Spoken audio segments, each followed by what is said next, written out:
Pep Guardiola doesn't have any ideas how to sort things out. I think Pep Guardiola, I think if there's anyone, you put your money on Pep, right? But what I'm trying to say is, I don't see anything Pep like.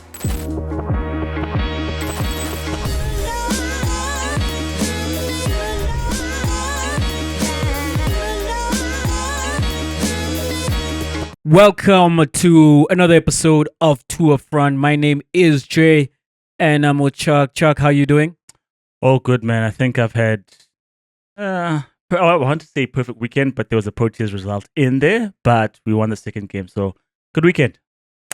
Good weekend indeed. And you mentioned the Proteas, but the other national team, or the only national team who have delivered world championships to these shores, the Springboks, started their Northern Hemisphere Autumn Series against the Scottish. Coming through in that one as 32-15 winners, Chuck. Mm-hmm. When you think back to the game and you look at the scoreline, was it as impressive as the scoreline suggests? No, the scoreline was very flattering of the Boks. I think the Scottish brought it to us. It was tough going in there, and I think the rotated side had their hands full, basically. And there were a couple of names who put their hands up in terms of they're trying to stem the tide in terms of the pressure, number one, trying to get the points on the board. But all in all, man, I think the scoreboard isn't a fair reflection. And some of the fans in the stadium will feel hard done by because there's a disallowed try, there's a yellow card which seemed a bit harsh. So the Scottish weren't particularly happy with that result because I think they think that they could have squeezed a little bit more from that game. And ultimately, 32-15 seems a bit harsh on them. But from the approaches perspective, I think, Jay, we did well enough to get over the line. And sometimes that's what you need to do. Grind these results out because we haven't been played in a while compared to our opponents. So I'll take that, but not really satisfied. Yeah, it was a rusty performance from the Springboks, right? And indicative of the fact that they haven't played together in a little while. So the game itself, particularly that first half, was very stop-starty. And partly it's the rust, but also where the rust then showed up is in the handling errors. There were just too many handling errors from the Springboks in particular. And the game never really got any momentum. You looked up and, okay, the Proteas had scored a try. And then when you follow the game, because of that stop-start nature and maybe some ill-discipline from the Springboks, the Scottish were allowed to be in the game in terms of being able to convert their penalties. They didn't really get a sniff at the try line, so that was very impressive from the Springboks. Any time the Scottish were in the Springboks 22, they were able to defend the try line, and as I'm saying, it wasn't particularly close from the Scottish in terms of are they going to get over the line, and you got a sense that yes, they're kicking their goal kicks and they're staying close. But they do need to score some tries. And they did try go through the middle. It didn't work. They tried to go wide. It didn't work. Every single time they tried to find Duan on the wing, it was an errant pass from the Scottish. And on their side, I was very impressed by the captain, to Pulopu. I think that's how you say his name. Very impressive in the number 12 jumper. And you start wondering now for the Lions series that is coming, where you would have put your house on Bundiaki being the starting center, right? But now you wonder, is it maybe the Scottish player?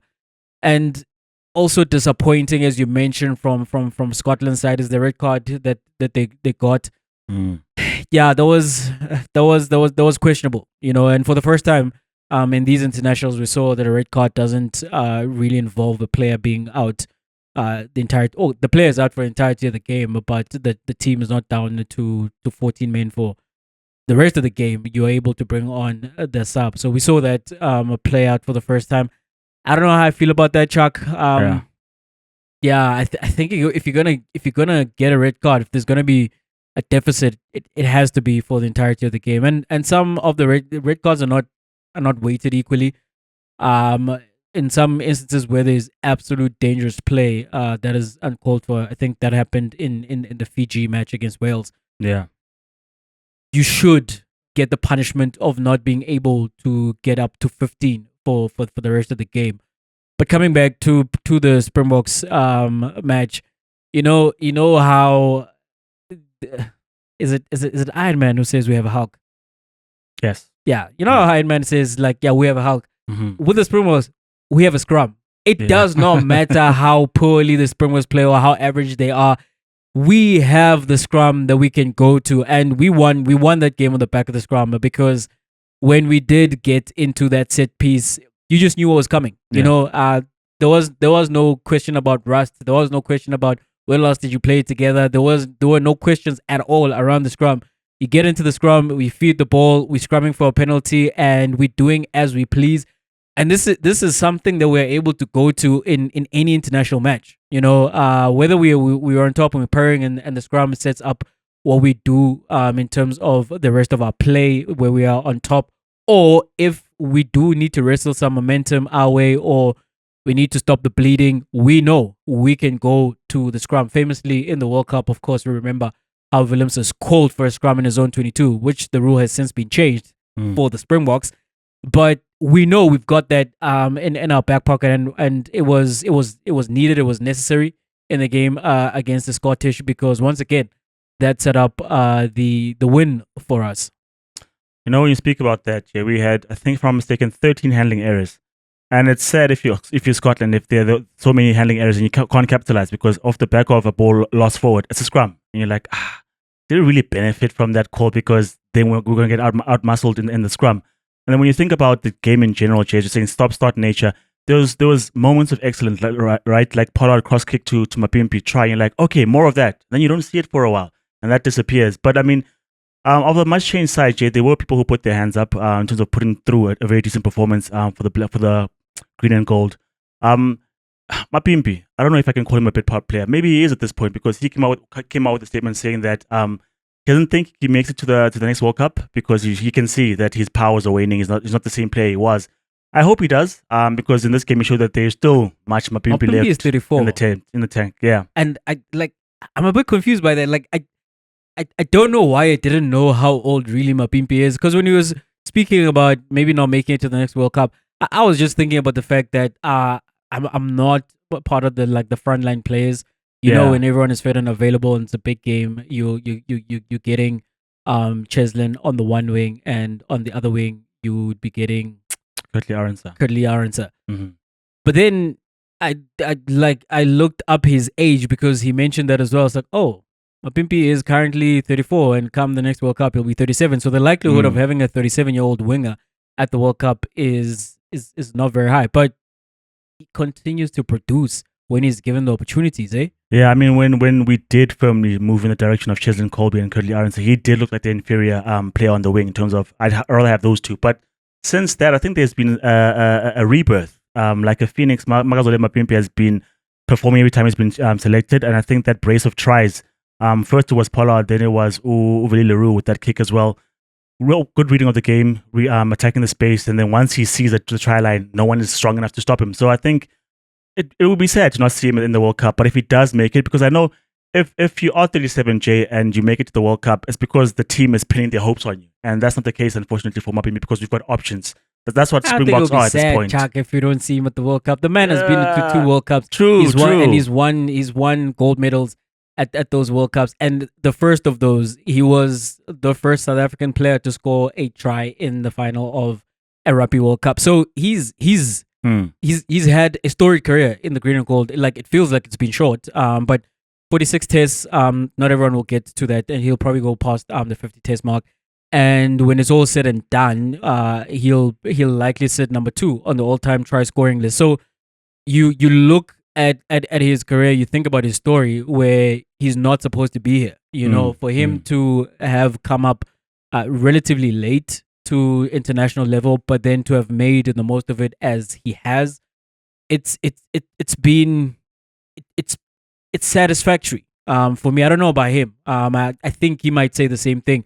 But like, as I'm saying, when you do consider the fact that he was already like a little older when he came into the Springbok setup, and then what he has been able to do when you weigh that up against his background, I wouldn't be sad if I don't see him at the next World Cup. I think the sadness, maybe this is what you're describing, comes from the fact that we have grown attached to these players, you know, because since Rassie came in, and the project which he initially started with Ninaban, and now he's continuing with his set of coaches, Nabo Nabostik, there's just something different around the Springboks team. That whole stronger together, and like Siya Kolisi being the captain and what he represents, and how they've ingratiated themselves to the South African rugby loving community and those who are on the fringes of that community. And you do identify with these players from also seeing them on Chasing the Sun. So I think when you speak about it was sad not to see him. It's not just at the World Cup. It's the thoughts of these group of players moving away. You know, because Rassi was on the record talking about that it might be hard even for someone like Eben Etzebeth to be at the next World Cup, because that core, you're talking about these guys are going to be 34, 35, 36, 37, you know, and the likelihood of all of them being at the World Cup when you're trying to three-peat is not very high. So it's going to be interesting what happens between now and then. But we I think we need to ready ourselves to start saying goodbye to these guys. You mentioned Ville Leroux, who what a genius. Yeah. What a genius, what vision. Like you look at that, it's like, man, that's like Paul Scholes or Tony Kroos on a rugby field, you know? Like Mapimpi is not even like it doesn't look like he's even in his eye line, but he knows where he is and he's kicking him into space and he leads him there with the kick for the try. He's approaching 100 tests. He's gonna get to that mark. And we're gonna have to bid him goodbye as well. Yeah. You know, so we've had a good group of players. But this is why we've been cycling through as many players as we have, 49 I believe this year, because we're trying to find that next crop, which is what we saw on the weekend against Scotland. And I do want to ask you about those players, Chuck. Who of maybe what you want to call the fringe players were you impressed by, and who do you think missed an opportunity? I think the two names that we just mentioned, I think they stood out in terms of Ville Leroux and Mapimpi, because they're not new players, but in terms of where we've shifted to, they're the bit part players. And I think with Ville Leroux, that was a rolling back of the years, because when last did we see such a touch of class? Because usually he's just tidy and everything in front of him is good enough to score us for those points. So I think that kind of performance is good. But for me, Andre Esterhuizen and Ulrich Loh, I think those are two standout performances for me, where I can say, okay, those guys put in a shift. Because at 13, next to Lucanio M, who's also trying to re-establish himself in terms of, hey, I know there's Jesse, I know there's DLN there, but I also want some of that in terms of that position. But he put his hand up quite firmly, made a lot of carrying meters, ran and bashed into those boys, and he was there, he was visible. Ulrich Loh, look, I don't think the pack worked effectively in terms of them at the breakdown. I think we were a bit disjointed. I think you could tell, one, we were rusty, and two, there wasn't that cohesion that you're used to when you have your Sia and your Peter Steph together, and you're like, okay, I know what I'm getting from each player. So with this one, was a bit of a mix and match with Kwagga Smith in there, and who else was there in the 8th jersey, Jay? I'm forgetting, but Van Staden was in the 6th, Kwagga was in the 8th. Thank you. Van Staden, Ulrich Loh, and Kwagga, Ulrich Loh, and Van Staden, thank you.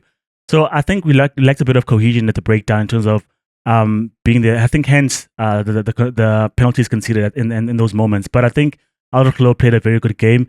Also, Thomas du Toit, I think he was good. I mean, obviously, our front row is massive in the scrum, right? It's hard to fault what these guys are doing in the scrum, and then he scores a try as well in that match. Yeah. So I think those guys for me were spectacular. Yeah, Chuck, I have to agree with the names that you put up. Low is he's going to be a staple in the green and gold going forward, based on what we've already seen from him this year and in that matchup. And in that loose trio, he was the only one who had a good game, in my opinion. Van Staden keeps getting chances in the green and gold. I don't quite think he's the answer in terms of what we're looking at behind Sia in the number 6 jersey. And he's got his opportunities, you know, but he's failed to put his hand up. And then in terms of Kwagga Smith, I do think Kwagga Smith is a bench option. I think what he gives you, that energy and that spark that he gives you from the bench, doesn't quite translate when he's playing from the first whistle. You know, it was playing in his 50th test, kudos to him, but I do think his role is cemented as he's one of the bomb squad, because also he does then cover the back line, especially when we go to a 7-1 split. And in that 7-1 split, while the Achilles that you saw in terms of another player who didn't quite impress was Hendriksen, right? Yeah. And we couldn't risk taking him out early because we only did have like the one back to replace him on the bench. But yeah, Chuck, he was slow in his distribution and he wasn't giving us that good go forward ball In my opinion, I do believe when Williams came on, he added a spark, and I think he has to start next week. I think the halfback options against England should be him and Kobus. I think Hendrikse, as I'm saying, like he failed to put his hand up.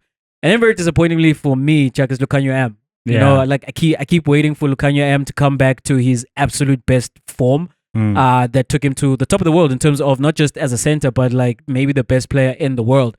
But it does seem like the firm of Dialenda and Grill is very firmly entrenched in the 12 and 13 jumper. And then I'd also single out Moody. He had a shaky start to the game, but he finished the game very well, particularly his work in the air. That was very impressive. But I do think those guys left a lot out on the table, and I don't think they would have shifted the needle in the main in terms of getting the coaches to wonder what direction they want to go within their options. Esthuizen, most impressive of the backs, as you mentioned, Mapimpi as well, of course, with his 2-try effort. But overall, I do think we'll have a bunch of changes against England. We'll see, of course, your Peter Steps, your Sia Colises come into the starting lineup, and some of these guys, like Kwacha, revert then to the bench. But we got the win, and we got some game time under us, and I hope and I expect that we're gonna continue the pain for England, who lost now back-to-back close games against New Zealand and the Australians. In fact, the entire Northern Hemisphere had a particularly horrid weekend against the Southern Hemisphere teams. The only one to win was France, but they were playing Japan. So in terms of Argentina, Fiji, South Africa, Australia, New Zealand, all of them won against their Northern Hemisphere counterparts. And as I'm saying, long may the dominance continue.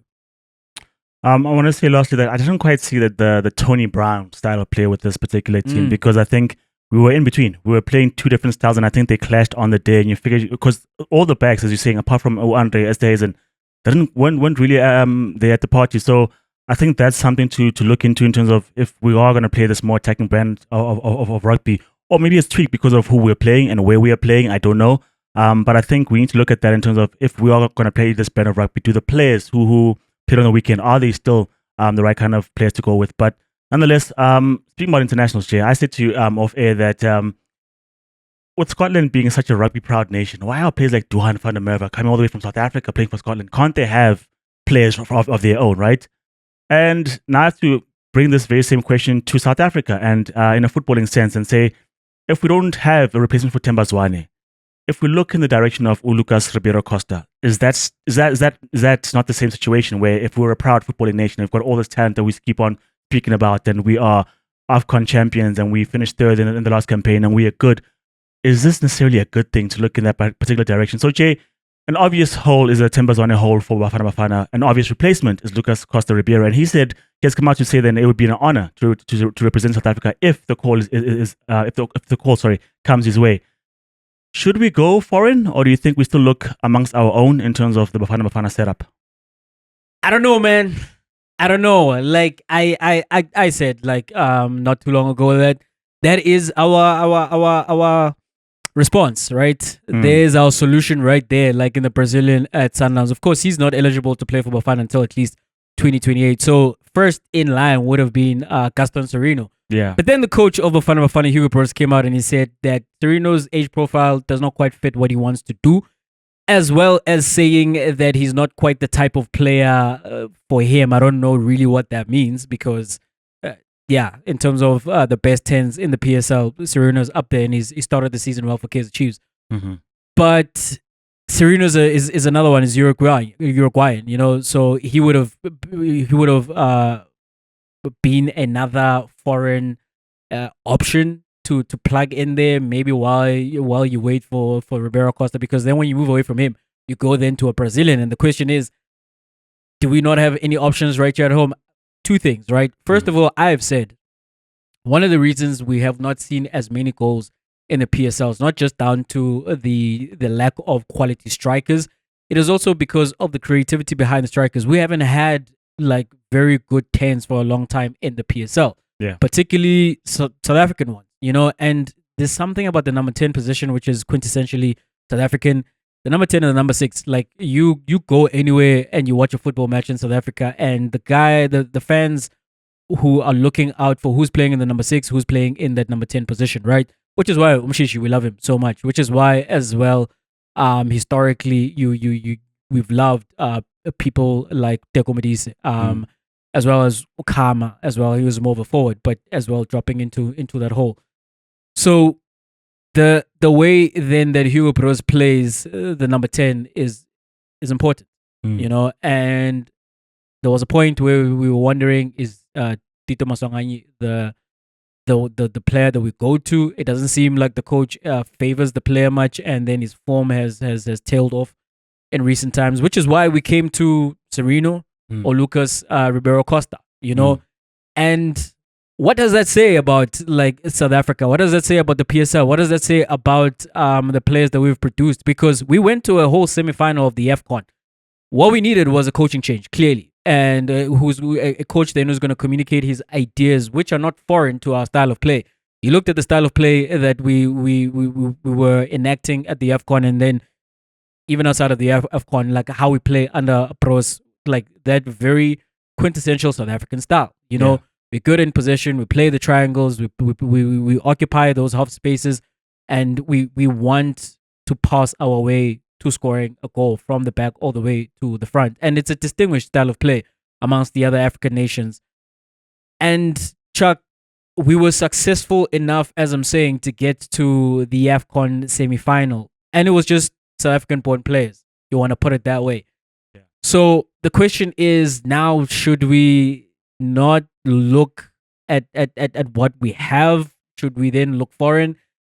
I think you look foreign when the foreign option is exceptional.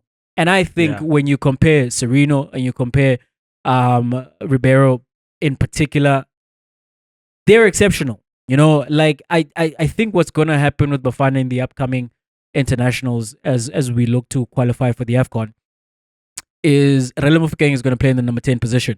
And we spoke to people who have watched him from development level, and they say he's actually a 10. You know, we've not quite seen him play for Pirates as the 10. He drifts into the number 10 position, but he starts off as a left winger. So to then throw him at international level and say, okay, you are the next man up. Maybe he's good enough, he's talented enough to take the mantle and run with it. You have him as the best player at Orlando Pirates and actually even in the PSL at the moment. So he is an exceptional talent. But the question is, can he operate at that level at international, in the international arena, off the back of we're not trying you out necessarily because we are experimenting or we are testing out our depth. No, this is a qualifier and our main guy is out, so we're handing you the keys. We think it's gonna be Urel, you know. Yeah. But I'd feel more comfortable if we had a Sereno. I'd feel more comfortable if we could go to a Ribeiro. And as I'm saying, like I think you conscript the foreign nationals if they are special and those players are special. I foam at the mouth, man.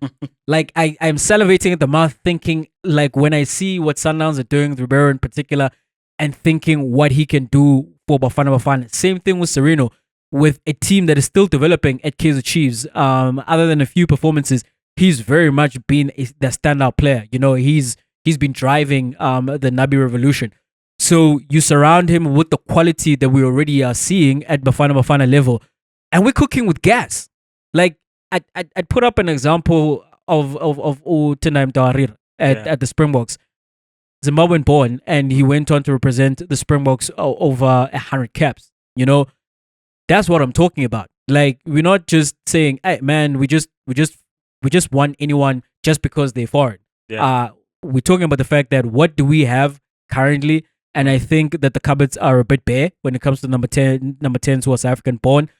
And if you then get one of these guys, what does it do? Beast Mtawarira was there when we won a World Cup. And I think you get in one of those South Americans, it drives us to an AFCON title, man.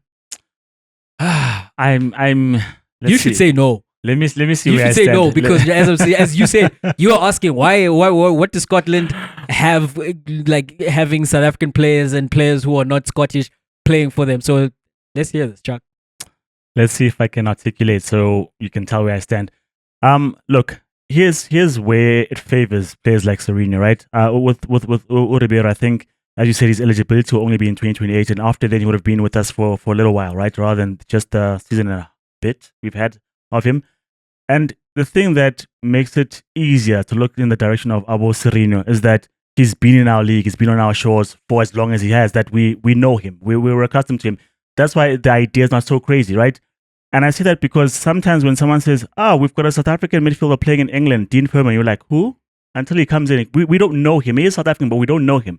Then there was I forget the striker's name, the tall number 9 that we got before Hugo Broos came. He played, I think, twice for us. We're like, who? Those questions, Pierre is a South African. Who? Because we don't know who these players are until they come and they don the jersey of Bafana Bafana. You're like, okay, I'll back you because you're South African, but I don't know who you are. And so what is in Sereno's favor is that we've seen him in the blue and gold, no, blue and yellow, it's not gold, for Sundowns. And he's played very well under Pito Msimani. He was very, very, very, very good for them until obviously he fell into the sidelines. Comes to Chiefs, and as you're saying, part of the revival, he's been a standout player where you're like, okay, give the ball to Sereno. That's what it is, really. I mean, the youngsters are good, but give the ball to Sereno. And so based on that, he's got a bit of favor. But I think, Jay, if we're going to be making as much noise about Urele, president of Amatuke Nanan, or we've said Tito is supposed to be player of the season, they should be first in line. I believe it makes sense that as Hugo Broos, either you try Tito until it fails, and you're like, okay, guys, I've tried, it's not working with this player, or maybe you go the Mfukeng route, and you're like, okay, this guy's got enough talent that I want to try him in this particular position before you go out and look to Abo Sereno, because I think it's not it. Other nations do it, and it makes sense to go that route in terms of we've had you for so long. South African football, in terms of the league capacity, has benefited for so long and so much because of having Sereno on our shores. Maybe South Africa as Bafana Bafana can benefit with having Sereno, but I think first in line is Rele, first in line is Tito. If they fail, then we can look in that direction. So I'm not completely against it, but I think there are other players who should be ahead of him. The question for me is, when would we decide that they failed? Because most pressingly, we are playing 2 qualifiers to make it to the AFCON. The AFCON was only happening in December of 2025, and in between there will be World Cup qualifiers, so there will be an opportunity to see these players. But those are not friendly matches. We're still trying to qualify for the World Cup, so it's competitive matches that we're talking about. And the way I view Bafana Bafana is, when we get to the AFCON, we're going there to win it. So the question is, do we have the best pieces to go and win an AFCON, or are we still trying some players out? Here's my hope. I do hope Rele plays in the number 10 position against Uganda as well as South Sudan, and he just impresses. And then there's no conversation to be had. Like, we're not only good, we're good for the next decade, you know. But if Chuck, there's a sense that maybe he's a little shaky, or like he needs more time, then what you want to have, you'd love to be able to have a plug and play guy next to him who you have a sense that he can do it. And for the longest time it was Tito. Maybe it's being unfair to Masangai to then like forget about him and like look in other directions. The issue, as I pointed out, is that I don't think this coach rates Masangai very highly, because when there's been an opportunity to play him, whether Bafana Bafana winning or when Timazwane went down with injury, he doesn't give him relevant minutes. So that's the problem. So if this coach is not going to play him, and also because as I pointed out, his form is now questionable, where maybe Hugo Broos feels even more justified not to play him, then you want someone else other than the 20-year-old, and there's a feeling, we don't actually know, because we haven't seen Sereno play international football. We've seen him on the African continent when he was playing Champions League matches for Sundowns. He does have that experience, and his level didn't drop off when he was playing at that level. So there's a sense that even his level of maturity is that you can play him. And for me, him being 33, I hear what Broos is saying in terms of, well, I can't build for the future around him. But that's not the thought, because we do have the 20-year-old, and the hope is that it does work out. But while he's coming along, you have a guy who, going into 2025 with the World Cup qualifiers as well as the AFCON, he's right there. You can play him. And he can have a 20-game career for Bafana Bafana until the point where Rele is very clearly the next guy. Zwane is back from injury, and hopefully he's still the same Themba Zwane. And when that period then passes, you have the option of Ribeiro. Or even if you do have the option come 2028, we're good, because you would have had a situation whereby we've gone through the AFCON with Sereno and Rele, and Rele has played now World Cup qualifiers, and he's been to a World Cup by that point, and it's 2028. He's very firmly the number 10 in the number 10 jersey. So I think, Chuck, you think international, and especially when we're talking about like tournaments, we have to win. If we're going there to win, we have to do it now. And the question is, right now, what gives us the best chances of winning? There are foreign guys who you can make an argument that are better than South African born guys and who are willing to play for the national team. I say you go for it, because for me, it's the exact same thing as getting a coach Hugo Bros in there. Ideally, South African would be coaching Bafana Bafana, and be successful while doing that.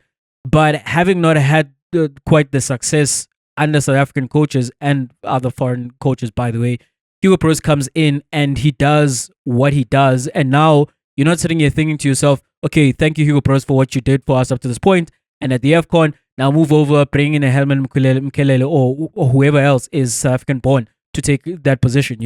I think it is the best guy for the job. Ideally, it is a South African. But if with the options of South African born versus a foreign national, the foreign national is better and is available, I think you unleash them on the rest of the world on behalf of South Africa.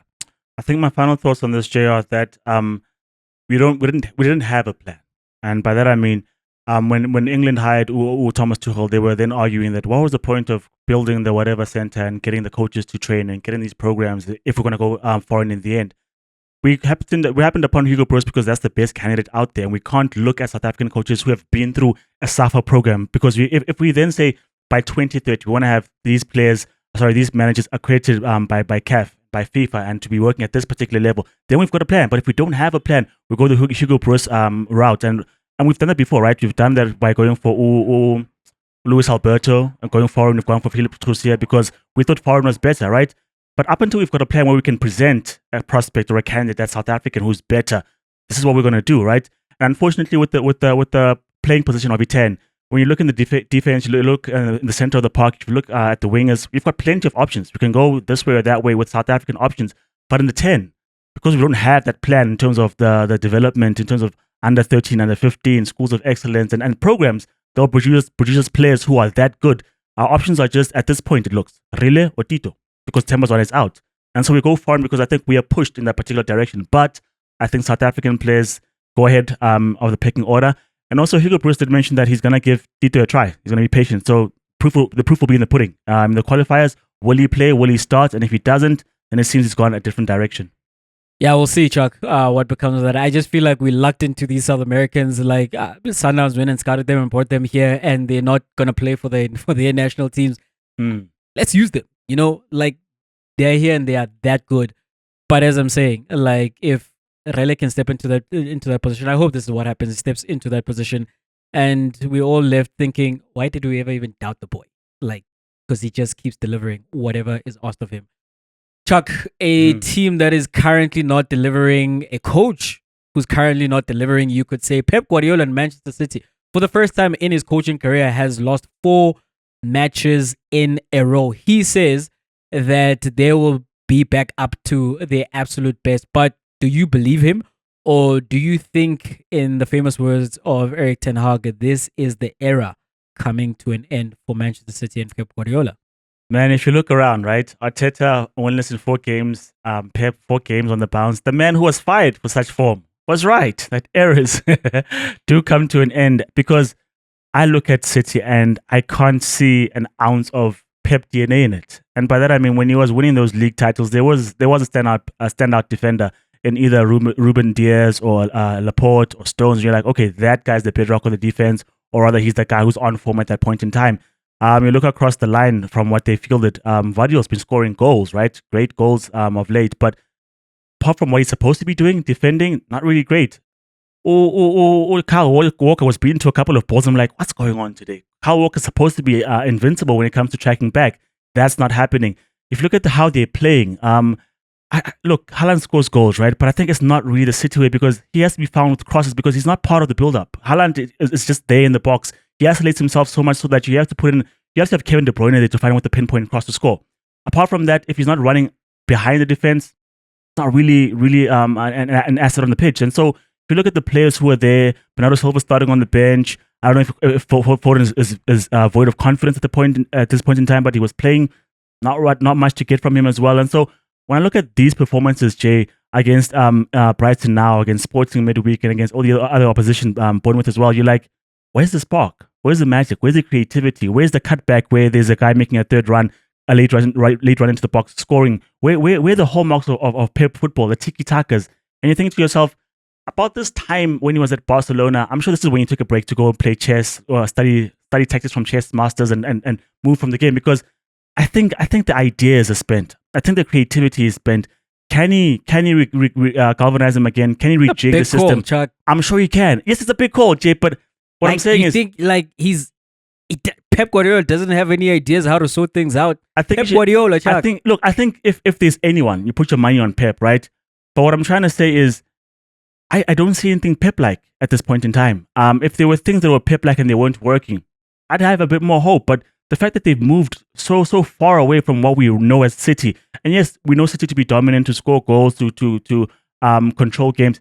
We know that, fine. But where are the passing patterns? Where are the overlapping runs? Where is the aggressive press? I don't see those things that are hallmarks of Pep Guardiola's philosophy. And so, because they're so far removed from that, I wanted to myself in terms of, does he still have enough in the tank? Because the very same guy who's his understudy, Arteta, I think he's in the same place. So I think these guys are looking so different from what their teams look like last season or the season prior. And so I worry about what they look like right now. And so I think it's about time he took a step back and got to replenish his energy.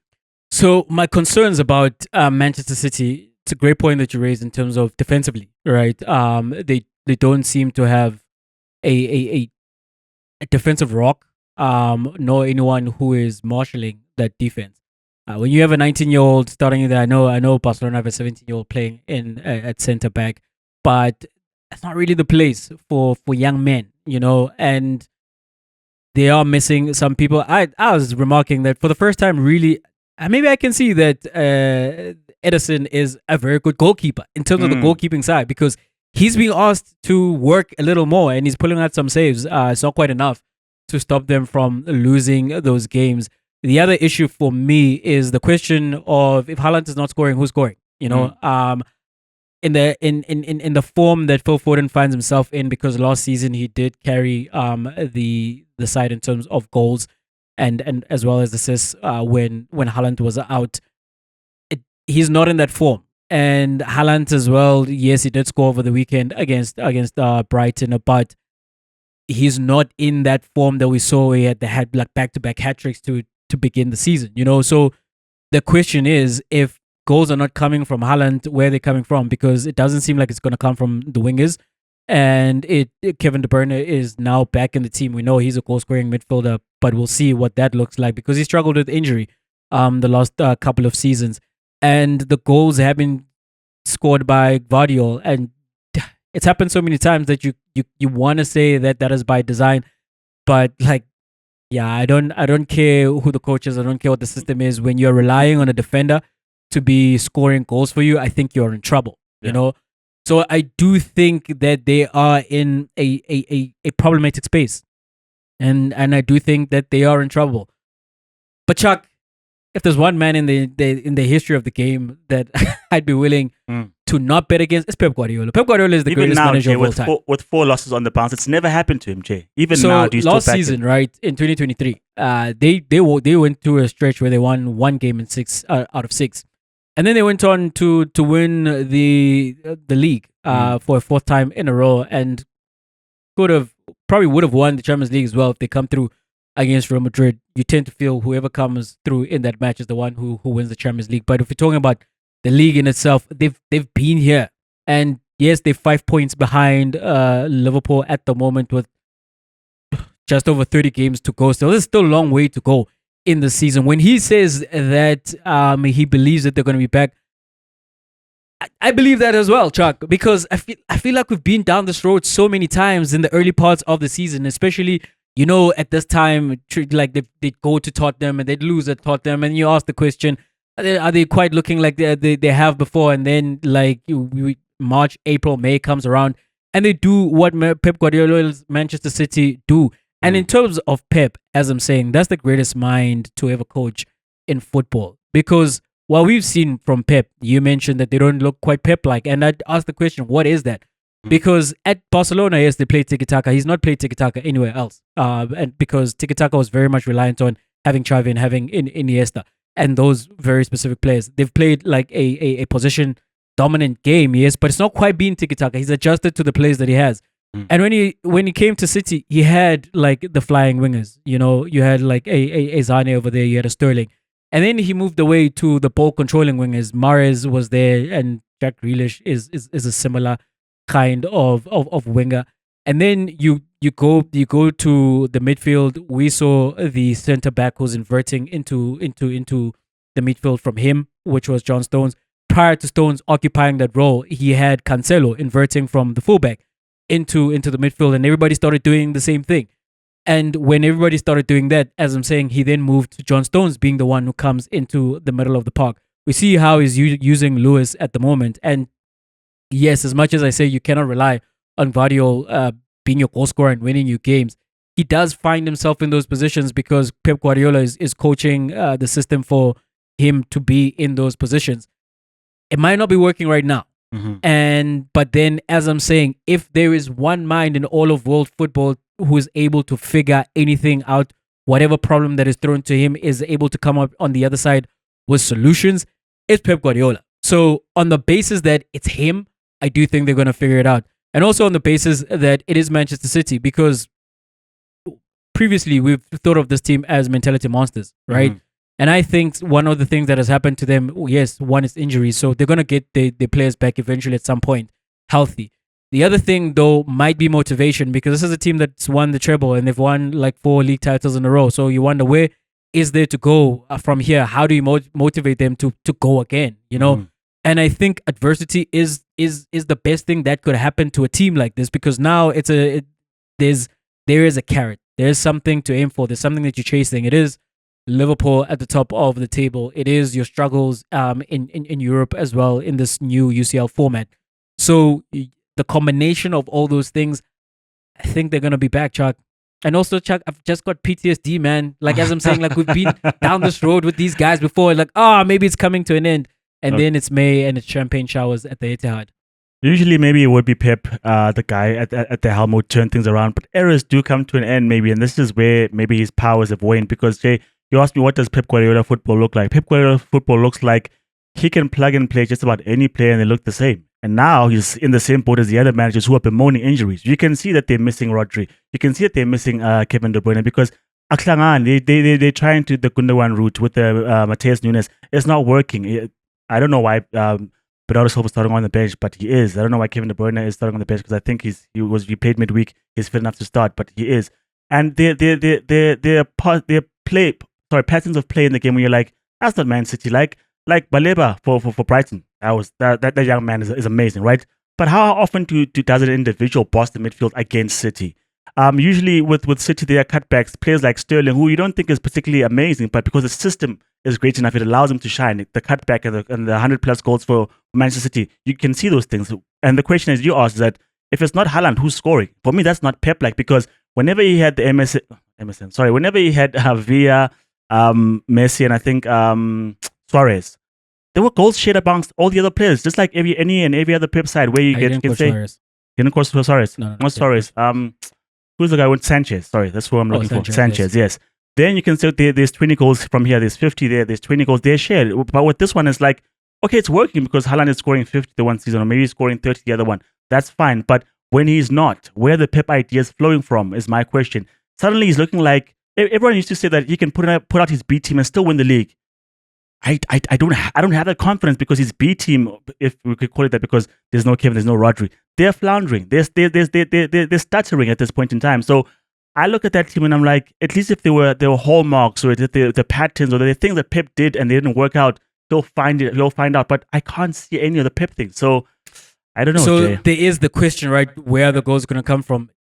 Historically, he has gotten goals from Kun Aguero. He's gotten goals from Sterling.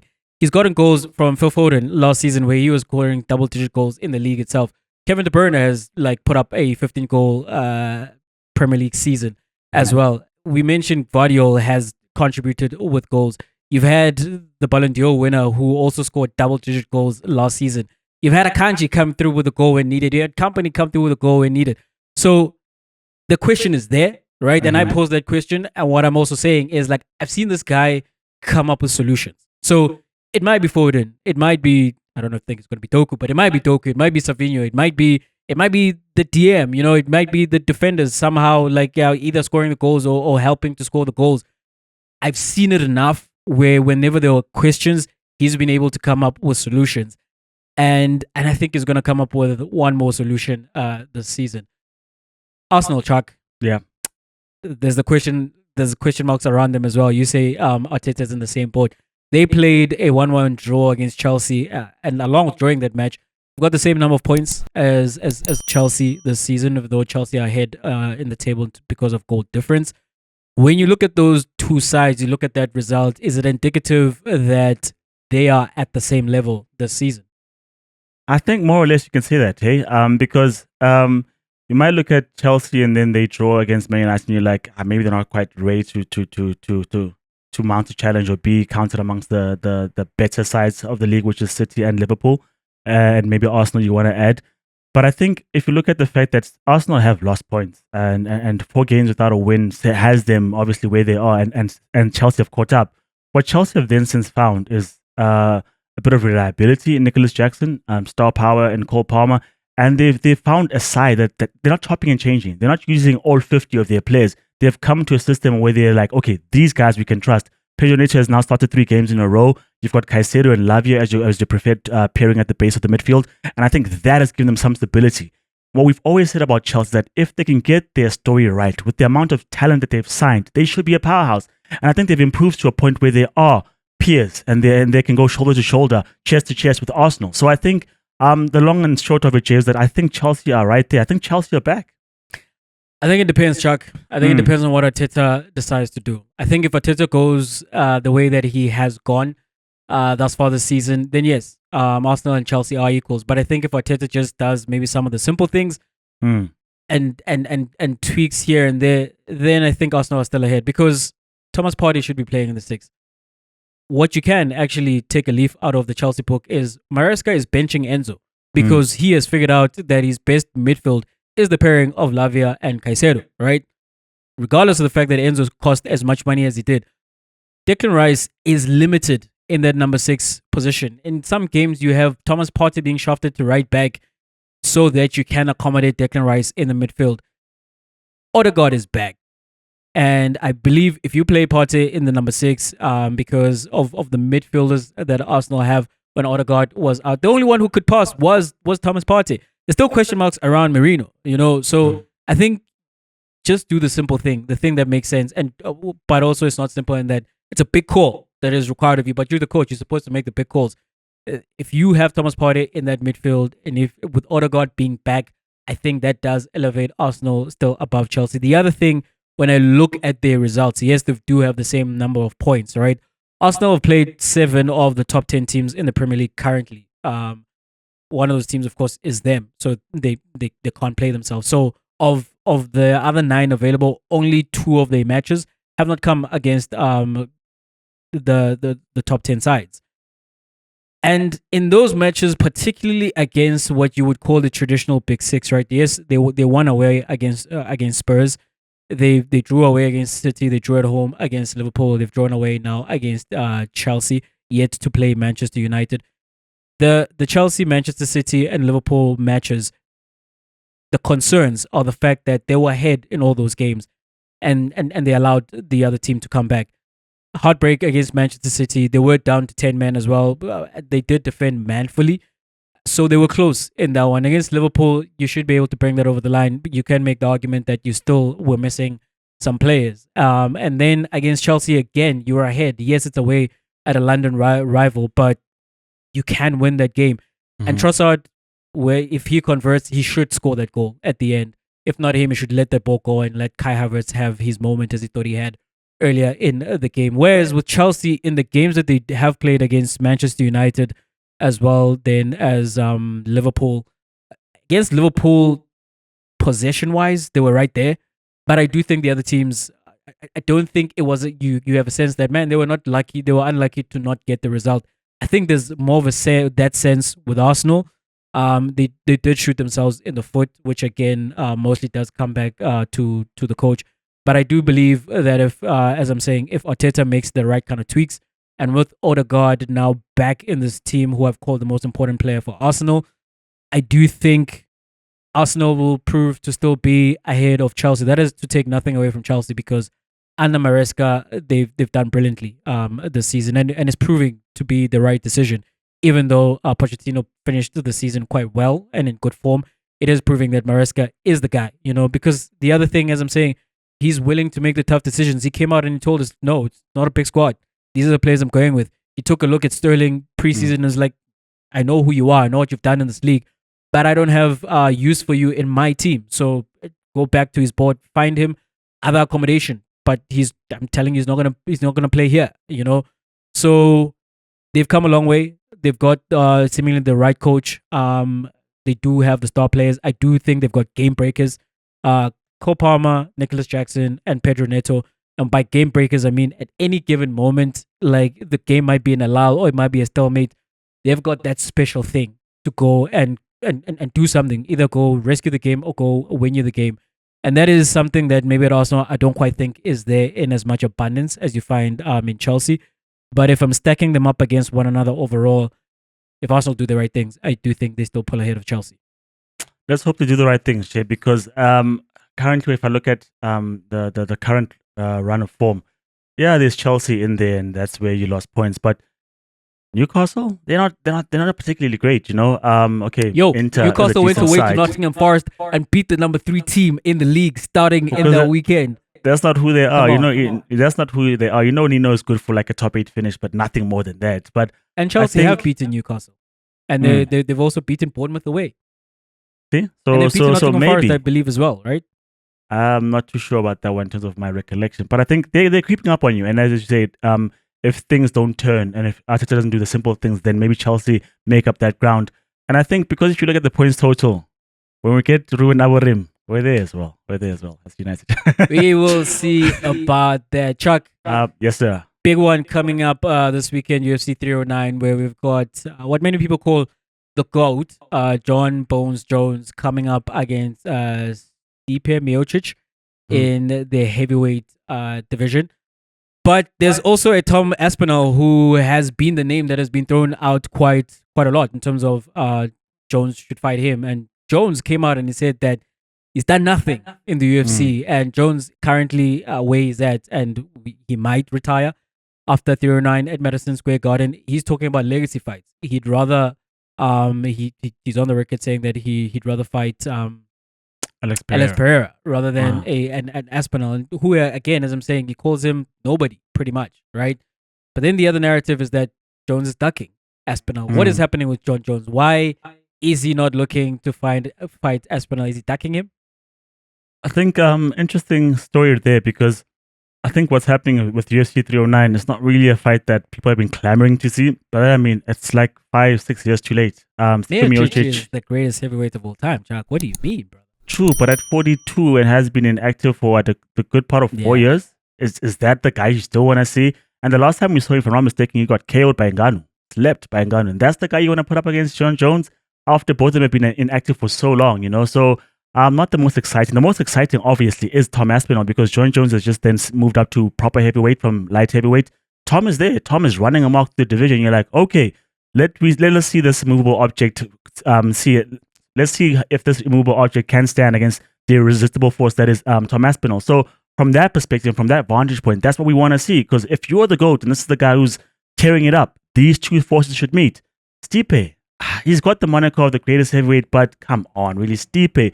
I mean, when you look at Stipe had, I think it's even between Stipe and Daniel Cormier, whereas we know what Jon Jones whipped Cormier, and you're like, okay, how great or how big a force is Stipe at this point still, So interesting thing that I saw online, that people were saying it's interesting that the young gun who was beating old and tired legends is the one who's running away from the young guns now that he is the old legend.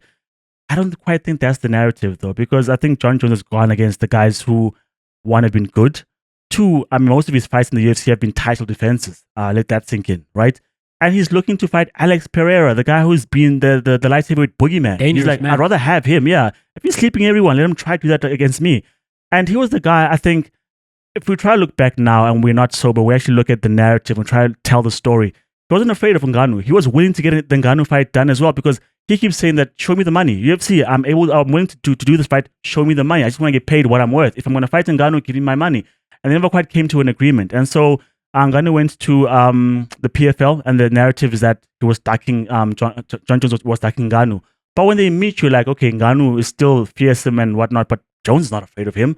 So I don't think Tom Aspinall is that great at this point in time that Jon would run away from him. I don't think Jon runs away from anyone. If I would take a leaflet from Dana White's book, he says if you put two guys in a room, lock them in, the guy who's coming out is Jon Jones. And so age obviously will catch up. It will be a factor, but I don't think Tom Aspinall, as good as he is right now, beats Jon Jones.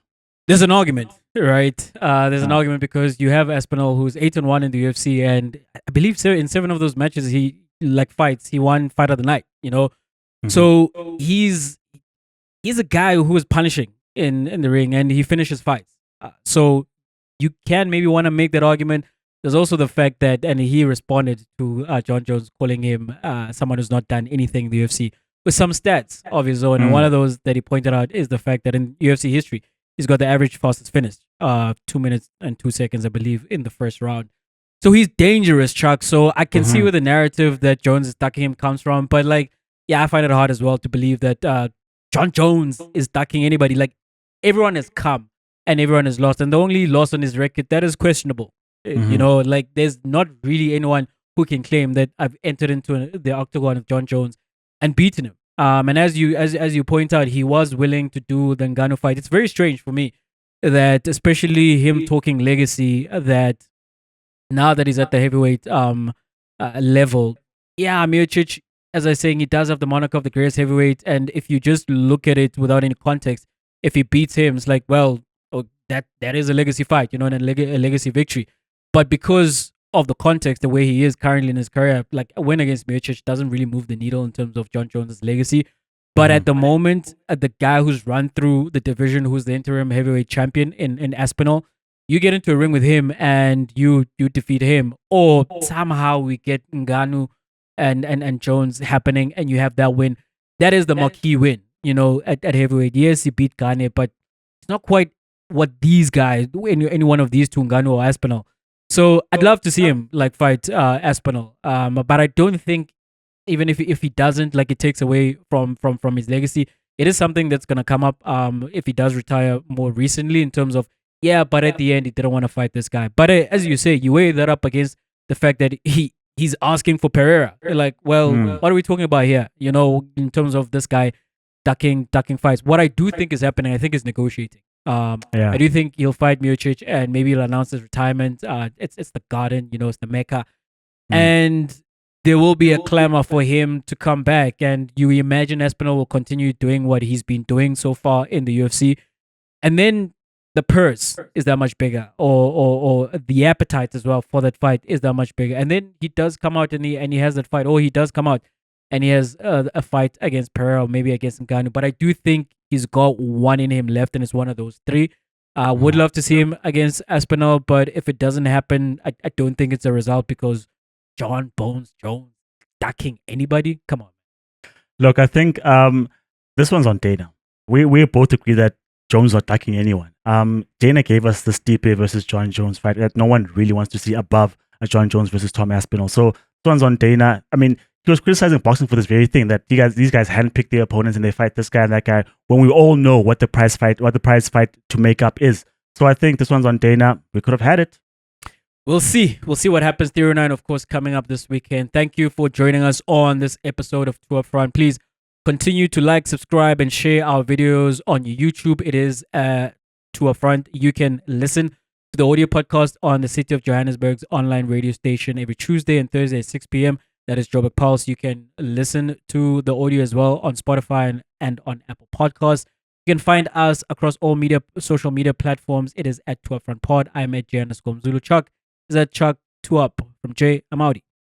Bafana Bafana look for solutions in the 10th position. Do we go foreign in pursuit of being Africa's best? The Springboks ascended to number 1 after beating Scotland, proving that they are the best. And on the weekend, we get to see Jon Jones, who is the best in MMA, defend his title. I'm Chuck, and I'm out.